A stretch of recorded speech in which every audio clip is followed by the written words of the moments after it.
بسم اللہ الرحمن الرحیم۔ السلام علیکم۔ حج کے بارے میں پے در پے میرے کچھ کلپس آ رہے ہیں اور میں سمجھتا ہوں ہر کلپ میں بڑی ایک ایسی انفارمیشن ہے جو ایک حاجی انٹینڈنگ حاجی یا جو عمرہ کرنا چاہتے ہیں وہ اس کو دیکھ لیں تو میرے خیال میں بڑا they can really benefit actually.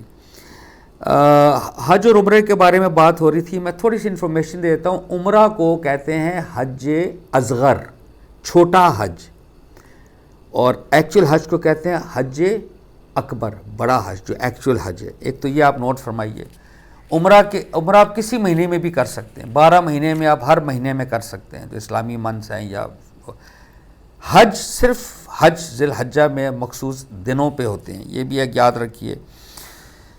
آپ دیکھیں ہم جو حاجی ہیں جو باہر ملکوں سے آتے ہیں، ہم حج جب ہم مکہ یا مدینہ پہنچتے ہیں ہم حج سے پہلے عمرہ کرتے ہیں، یعنی ہم اس حج سے فائدہ اٹھا کر ایک عمرہ پہلے کرتے ہیں، اس کو کہتے ہیں حج تمتع۔ یہ جو آپ کہتے ہیں نا حج تمتع، آپ جو حاجی حضرات ہیں وہ اس ٹرم سے واقف ہو جائیں گے۔ آپ اس سفر سے، حج کے سفر سے فائدہ اٹھا کے آپ عمرہ بھی کرتے ہیں، اس کو حج تمتع کہتے ہیں۔ کچھ باتیں عمرہ کے بارے میں آپ پلیز نوٹ فرما لیں۔ ہم لوگ یا جو ہم جاتے ہیں تو کیا کرتے ہیں، ایک عمرہ کیا،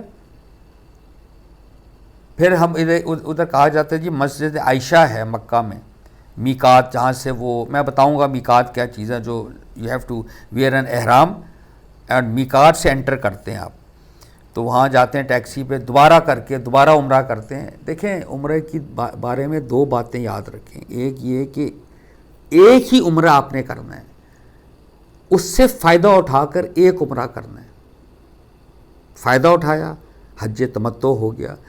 میں آپ سے عرض کروں یہ کسی کو نہیں پتا، نا آئی ونڈر وائی۔ حضور علیہ السلام آپ کو جب 8 ہجری میں صلح حدیبیہ ہوا،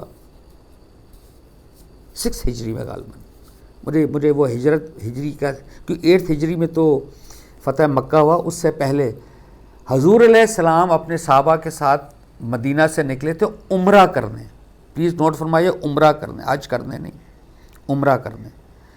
تو مکہ والوں نے، قریش نے ان کو مکہ انٹر نہیں ہونے دیا، اور اس کے ساتھ ایک جگہ حدیبیہ، وہاں پہ وہ پڑاؤ تھا، تو وہاں پہ وہ آئے کہ آپ اس سال عمرہ نہیں کر سکتے، آپ نیکسٹ ایئر کریں۔ اس کی ڈیٹیلز ہیں، پلیز نوٹ فرمائیے کہ جب حضور علیہ السلام صحابہ کرام کے ساتھ مدینہ سے نکلے تھے تو قربانی کے جانور ساتھ لے کر نکلے تھے عمرہ کے لیے، قربانی کا جانور،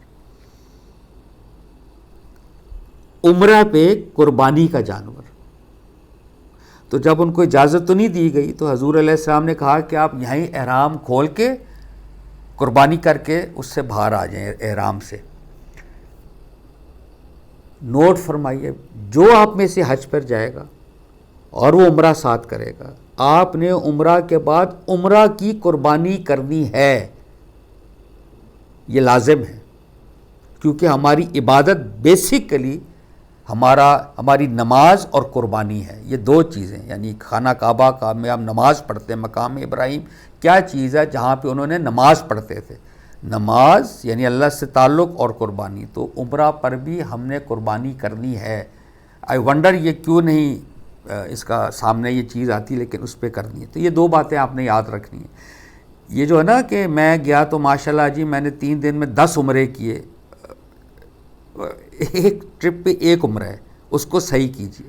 باقی آپ کیا کر سکتے ہیں، صرف طواف کیجئے، مطلب خانہ کعبہ کا طواف آپ 100 بار کریں، 7 چکر جتنے عمرہ اصولاً ایک ٹرپ پہ ایک ہونا چاہیے، اور وہ شعوری سطح پر ہونا چاہیے۔ بہت شکریہ، السلام علیکم۔